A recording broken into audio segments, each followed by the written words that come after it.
Hey, I'm Meghann Scully and this is the Limerick Post Show. Coming up in today's show, the big interview is with Liverpool legend Jason McAteer. First up though, the top stories in Limerick, and the launch of the European Expo for 2020 took place on Monday in the Hunt Museum, and I chatted to John Moran all about it. I'm now joined by John Moran of Livable Limerick, and I have to say, so many projects, of course, you're working on. European Expo 2020, this is incredible. Yeah, this will be great. I mean, this started probably a couple of years ago, where I was on the board of the European Investment Bank. As you know, they supported a lot of projects in Limerick at the university and in the Opera Centre. And we kind of said, could we bring the EIB collection to Limerick, right? And for everybody out there to know, it has never ever been to a non-capital city before. So this is Limerick's first. It's going to be the first place it comes. But it's not just about that. So really, people are asking, what's the Expo? What's it all about? I mean, if you think about the European collection first, right, it comes from European countries, all the different countries. And in a way, it's much richer because of that. And we now know, after Brexit particularly, that the European Union protects the weakest. It's much stronger because of all the different countries. And so the Expo really is about way of using the collection to sort of explain that. It's funny because you kind of bring an idea like that to Limerick, and then Limerick people make it their own, right? So now everybody wants to do something. They say, well, we want to do our project. It wants to be European. Some of them are sports events. Some of them are just exhibitions. There'll be debates about what Europe means to us.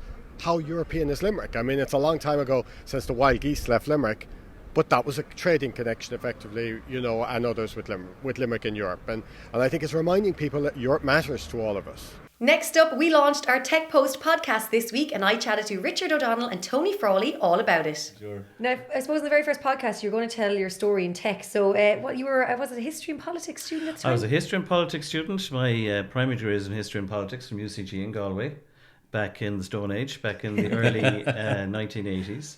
And by accident, as you'll see from the narrative, my dad received a present of a brick-sized handheld computer, and I really mean it was a brick-sized thing called a Cyan organizer. And he looked at it and I looked at it, and neither of us knew how to figure to turn it on. So I was tasked with the task over the Christmas of trying to figure out how to work this thing. And 2 days later, I didn't know it was 2 days later. I was stuck into it and really enjoying it and starting to program it.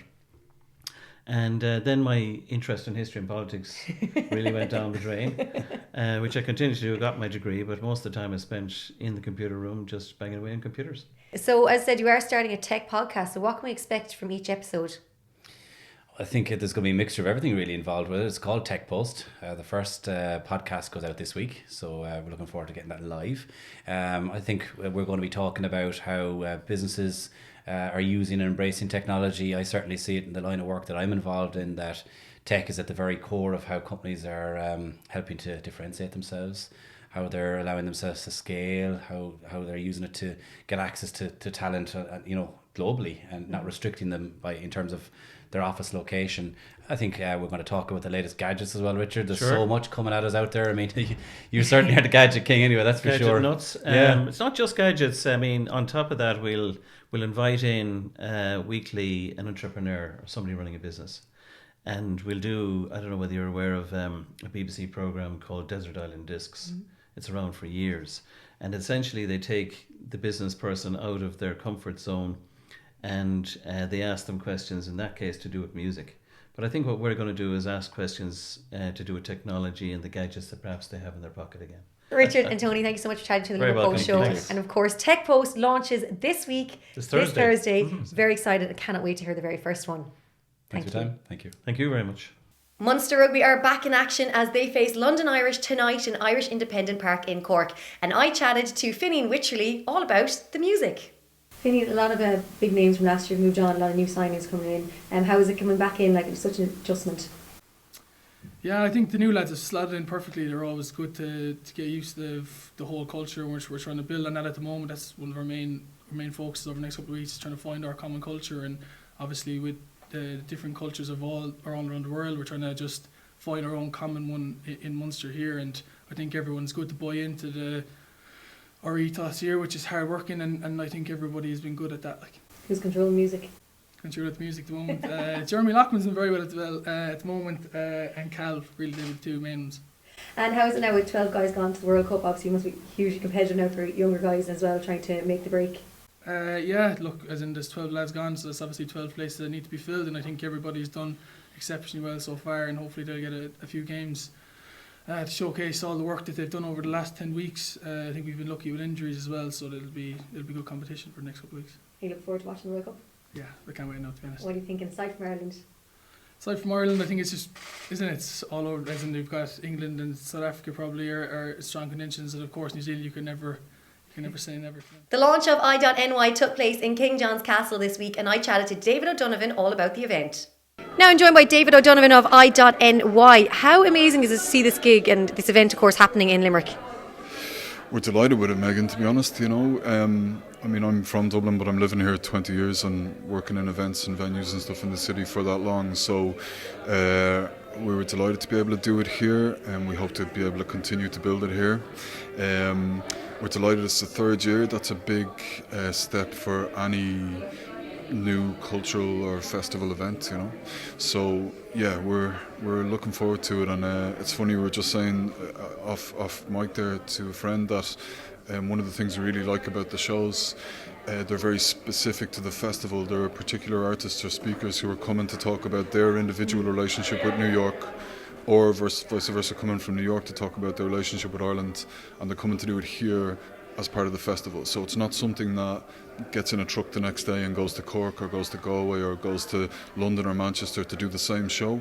The show happens once and it happens here as part of the festival, and that's quite a special thing as well. So yeah, we're kind of learning those things as we go. So year 3 is definitely more polished than year 2, and as I said, 2020 will be another thing altogether as well. It's just getting bigger and better. You've got some great names in there now. Was it hard to get them to commit, or do you think once they heard an event in Ireland they all jumped at it? There's a bit of that.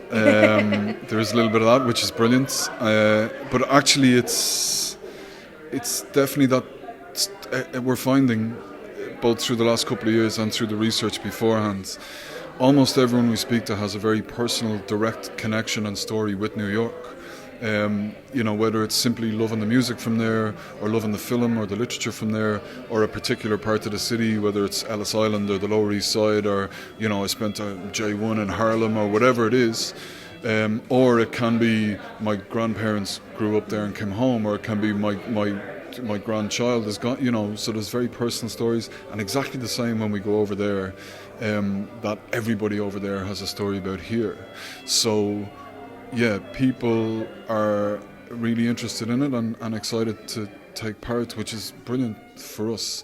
And there's loads of things on shelves back in the office of people who haven't been able to get here yet but want it, that we're really excited about. So like we said earlier, the Commissioner, James O'Neill, we're delighted he's coming. Margaret Malloy, we were hoping we'd be able to make it last year and couldn't. We're delighted she's coming. Kevin the same, Martin Hayes the same. So yeah, people are interested, and when they're free they tend to go, I think I'd like to do that, and they come. So yeah, it's good. A very exciting event, of course. Everything can be found on social media, I.NY. David, thank you so much for chatting to the Limerick Post. Thank you. Talk to you soon. The launch of Limerick Mental Health Week took place during the week in the Hunt Museum, and I chatted to Cullum of Limerick Suicide Watch all about a brand new video campaign that they've launched on their app. How important is this event? Oh, this event, the Mental Health Week in general, is a very important event in the calendar year. It highlights the positives, a lot of positive things around the city of Limerick and the services that are there. So it organises a lot of events that bring family together. It's a fantastic event, as I said, and it should be supported by everybody. A lot of good events this year as well. It is incredible, and I suppose it's just showing the amount of services that are available here in Limerick, and obviously a lot of people are very aware of the work you do, going around the 3 bridges, patrolling the bridges at night with an amazing team. And now you've set up a brand new app. Can you tell me all about that? Yeah, I can indeed. Just to confirm, we do have an amazing team with some fantastic people in it. We've 72 volunteers at the moment. The app is not actually new. It's around for about a year now at this stage, so it's starting to gather a bit of momentum. We've had, since September last year, we've had nearly 70,000 page views in a 10 or 11 month period at this stage. So the app has a lot of information about ourselves and what we do. We use it for keeping all our media stuff together. But we have a section in there that we're really promoting now, and it's the help services that are out there with the different organisations around the city at the moment. We fed from that also the videos. We've started to do a number of videos. So the app would have had an introduction to the services. It would have had a website, an email address, a phone number, things like that. But it now also has, or we'll be adding videos where each of the service providers will identify their own services in a 3-minute clip. And I think it'll work well. Well, I think nowadays working in media, like the video content is what people want to look for now, and I think the younger generation are more so looking for videos like that, so I think you're going to help so many people. Well, the video is not everyone can read, for example. So the video will allow people to explain their own services, and people will sit down and listen. It's a 3-minute video, so it doesn't take a huge amount of time. Your concentration on thing is only for the 3 minutes, and it should outline when they're open, who they service, and what the services are. The feedback so far has been very good. I've heard about the videos as well, and I know that they will help so many people. Now, today is a very poignant day. It's World Suicide Prevention Day, and a question I've been wanting to ask for a while is, if I walk through bridges quite a lot, if I see someone in distress, what should I do, or what can I say? Well, it's not uncommon in Limerick for people to come across people in distress, and you can normally tell by body language if someone is having a good day or a bad day. And if you come across someone, whether it be beside the river or someplace else, you can say, hello, how are you getting on, and see what the reaction is. If you're comfortable to talk to that person, talk to them. If you feel that they're in a bad place and you're not comfortable staying with them, ring the guards. The guards in Limerick are absolutely fantastic, and they all have assist training as well, and they're all very compassionate people. So between the guards and the ambulance service, there is instant help available, and if you're not comfortable with someone you meet, call the guards, call the ambulance, and it's an exercise worth doing. A simple hi, how are you can make such a difference to anyone's day. Yeah, it can, of course, yeah. Colm, thank you so much first of all the work that you and your team do. It's absolutely incredible, and thank you so much for chatting to the Limerick Post Show. Thanks, Meghann, you're very good. Cheers. Thanks a million. So here in Ashling and McAteer, where the Liverpool Legends took place, and I'm with the legend himself, Jason McAteer. How are you getting on? A little bit tired at this moment in time. Yeah, I say this after every sort of Legends games. The body wants to do it, or the head wants to do it. The body doesn't want to do it. So I'll be stiff tomorrow, but yeah, I'm doing all right. I'm doing okay. When did you land into Limerick? Do you know, I've got to be completely honest. I was in Hong Kong yesterday, and I landed back in England at about, I don't even know what time it was. It was in the morning, and then obviously I flew over. I was up at 5:30 this morning, so I had jet lag anyway, so it was okay. And then I got the 8 o'clock flight over into Dublin, and then we drove down. So I'm a little bit fragile at the minute, a little bit. So not only have you got jet lag, you're lacking in sleep, and then you to go and play soccer. Not great, is it? I need a pint, that's what I need. I need a nice pint of Guinness, I think. Yeah, but I mean, it's all good. I mean, it's, in all seriousness, it's for a good cause. Whenever there's a charity event over, we can do. We'll try and come here and do it. It's obviously home to me, so I like to support as much stuff as I can. Yeah, take us back to the time playing for Ireland, and obviously now to be back here again. Well, I can't mention the goal against Holland, can I? Because according to Roy, he just says I go on about it all the time, so we won't talk about that. No, we won't mention that. Did I ever tell you I scored against Holland? No. Did you? No, I'd love to know more about it. Could you tell me about actually, it? Twice, yeah. Yeah, I mean, I loved it. I was part of you look back now, and probably a glamour team. We'd obviously had 88, then 90, and then we come on the scene, myself, Gary and Phil Babb, around 94. So we got to America for the World Cup, which is a great experience. And then, obviously then had 12 great years under, some great managers. Obviously Jack Charlton was the first one, and then Mick McCarthy, it's great to have him back, with the helm. So yeah. We had some really good times. Obviously qualified 2002 for the second World Cup that I played in, and I look back on my memories really fondly with Ireland. I loved every minute. Whenever I got the opportunity to come and play, I never ever missed a squad. I always wanted to play in all the friendlies. Yeah, I was going to say something else there, but I'll leave it. Now, you did mention Guinness, and it's Ireland. So where's the best pint of Guinness in Ireland? You put me on the spot now. After Limerick, of course. There's a little pub in Malahide that I'm very fond of called Gibney's. The boys have a great pint here. It's just a great Irish pub. But I do like the West Coast. Obviously, I've been married here. Limerick, I use the Cathedral. And then up to Dromoland. Dromoland does a good pint of Guinness. Dirty Nelly's is a good spot. So I love this side. I'm a big golfer as well. Yeah. So, to play like around Galway, Ballyliffin, all the way down the coast, down to Fota in Cork, it's just fantastic. It's heaven for golf. And I'd like to say it's the real island. Absolutely brilliant. Yeah, I do. I completely agree. Now, of course, the trophy's here as well. Massive hype. It's been here for the last few days. And of course, Liverpool, the year they've just had and the years they're having, it's incredible. Amazing. We've gone from strength to strength with Jürgen. He's a fantastic manager. He's a great fit. His recruitment's been very, very good over the years, and the philosophy is firmly in place. Winning the Champions League last season was just reward, really. To get 97 points and not win the Premier League title was, it was a hard pill to swallow. But you've got to give credit to Pep and the boys, to do it twice on the spin, to pip Liverpool when they were in that form by a point. You've got to take your hat off to them. But we go again this season. We know what to expect.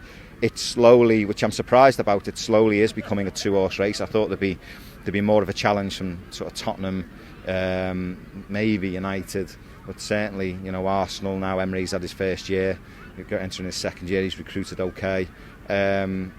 Chelsea under Frank, I thought might struggle, but I did think there'd be a challenge from other clubs. But it doesn't seem to be coming right at this moment in time, and the two are really pushing on, and it looks like it could be between City and Liverpool again. The mentality's there. We didn't recruit in the summer, but we have a very, very strong squad when we're all fit, so hopefully we can get over the line and bring that Premier League title back, because really that's what we all want. It's an exciting time, so it is. Jason McAteer, thank you so much for chatting to the Limerick Post Show. I am now. Whoa, what was with the pause there? So what's your team? Let's interview you. So, what colour did he play in? Red. Red. Well, it's not Liverpool.